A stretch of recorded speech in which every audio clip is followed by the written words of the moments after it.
Os delegados da Receita entregaram cargos depois da decisão do reajuste para policiais. Aqui a matéria a gente vê juntos, espelhada para vocês no nosso telão, e a explicação aqui embaixo de que os delegados e chefes da Receita Federal entregaram os cargos depois de cortes nos recursos previstos para o Ministério da Economia em 2022. E a explicação é que o dinheiro que iria para a economia poderá ser usado para viabilizar o reajuste de policiais. Temos a Basília Rodrigues para explicar para a gente mais detalhes sobre esse efeito rebote dos delegados e chefes da Receita, Basília, que não ficaram nada satisfeitos, justamente porque tiveram seus recursos realocados para o pagamento do reajuste de policiais. Pois é, pelo menos 283 baixas até agora, Tainá e Adjuto, que dizem respeito a delegados da Receita Federal e também chefes de divisão das superintendências das áreas fiscais, né? Esse movimento atinge mais de 10 estados em todo o Brasil, com destaque aí para o Rio de Janeiro, Rio Grande do Sul. São lugares em que houve uma mobilização desses funcionários, auditores fiscais que têm cargo de chefia, entregando as suas funções, né? Eles apresentaram pedidos aí de dispensa dos cargos e estão aguardando um posicionamento do governo. Eles acreditam que poderão reverter a situação.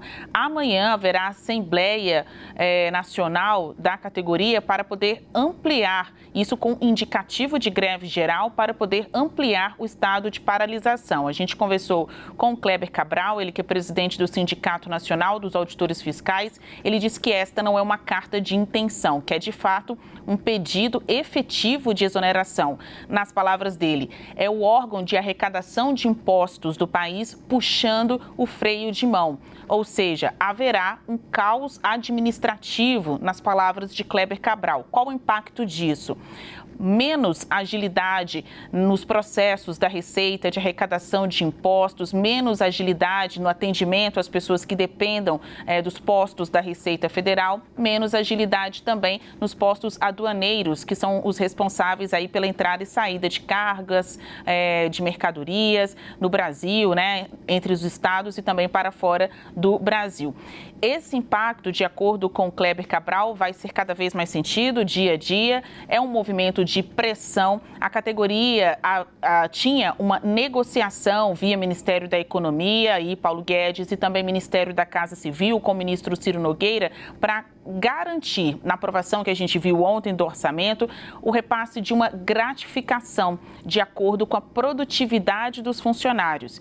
Isso não foi colocado no texto.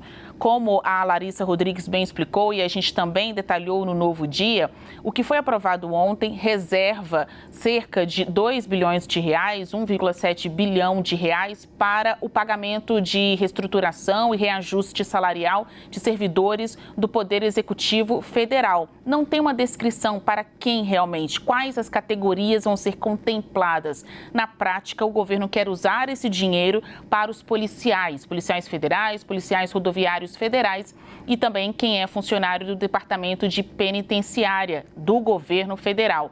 Para conseguir esse dinheiro, houve uma redução na verba prevista para o Ministério da Economia no ano que vem.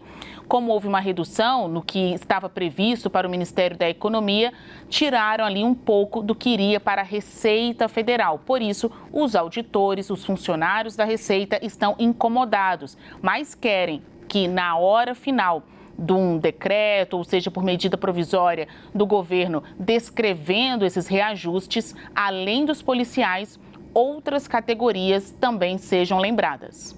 É com vocês. Basília, dá para detalhar aqui também as emendas de relator, que ficaram em 16 bilhões e meio de reais, que são aquelas emendas que ficaram conhecidas como o orçamento secreto e que foram parar no STF. Pois é, a gente vê um orçamento muito interessado, comprometido com as questões político-eleitorais. É o orçamento de um ano eleitoral, é o orçamento para 2022. Conversando mais cedo com o líder do governo no Congresso, Eduardo Gomes, ele traz uma outra interpretação. Para ele, o texto teve sim foco social, porque garantiu o pagamento do Auxílio Brasil de R$ 400 para mais de 18 milhões de famílias e também teve um foco na retomada do crescimento, uma vez que prevê as verbas para pagamento de dívidas do governo, liberação de outros benefícios à pesquisa, benefícios a pessoas carentes. Nesse entendimento, apesar deste entendimento do governo, o impacto é muito sentido politicamente, eleitoralmente, quando você vê que os parlamentares terão bilhões de reais à sua disposição de emendas em 2022 e não deixaram de prever as chamadas emendas de relator, que são estas de cerca de 16,5 bilhões de reais. O Supremo Tribunal Federal questionou essas emendas, conseguiu alterar as regras, algumas das regras de divulgação das informações, mas ainda assim elas não são tão abertas, tão transparentes quanto todas as outras emendas previstas na nossa Constituição. Obrigada, Basília Rodrigues. Já voltamos com outros assuntos.